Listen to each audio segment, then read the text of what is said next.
Okay, next up in my hand here I've got carbon coated or nylon coated cable, which we use a lot for sharks, either for a bite trace or a complete, what we call a full metal jacket, which is steel from your swivel all the way down to your hooks. Now bite trace, the steel is just a bit shorter. You fish it, depending on what you're fishing for, from 10 centimeters to 30 centimeters. Let's first show you how to do a figure of 8 effectively on a hook.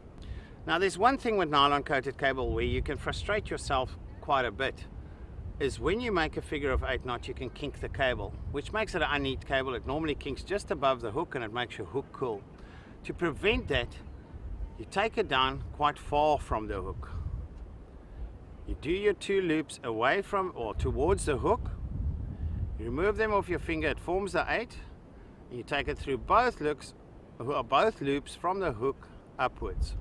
And there's your figure of 8. Now what you do is you tighten it slightly with a medium strength so that it can still move on the nylon coated cable. And only when you've got it tight onto the hook do you pull it hard and then you tag in.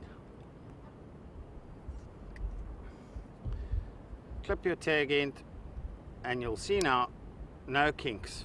Nice and straight onto your hook.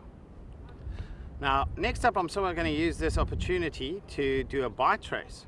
So depending on how long you will want it, you cut a piece of steel off and you'll fold the steel double like that. So we can do it with an Albright. You put the line through and then wrap it 3 times. 3, back on itself 3 times, and then very importantly take it out the exact same way it came in, like that. Now again, remember to wet this, and essential with the Albright is to pull your long ends first.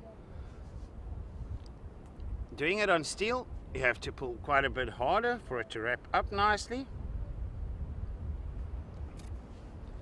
There it is, and then only you pull the tag in. Once it's pulled,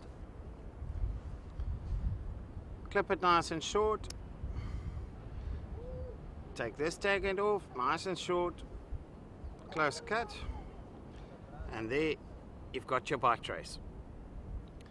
Your nylon you'll now tie to a swivel here, and there's your bite trace with a piece of steel and nylon. Now what this does, a bite trace, it gives a lot more movement, and fish are getting more and more clever, so you don't want to fish all steel if you're fishing for smaller fish or potentially fishing for edibles, but there's sharks in the area that might bite you off.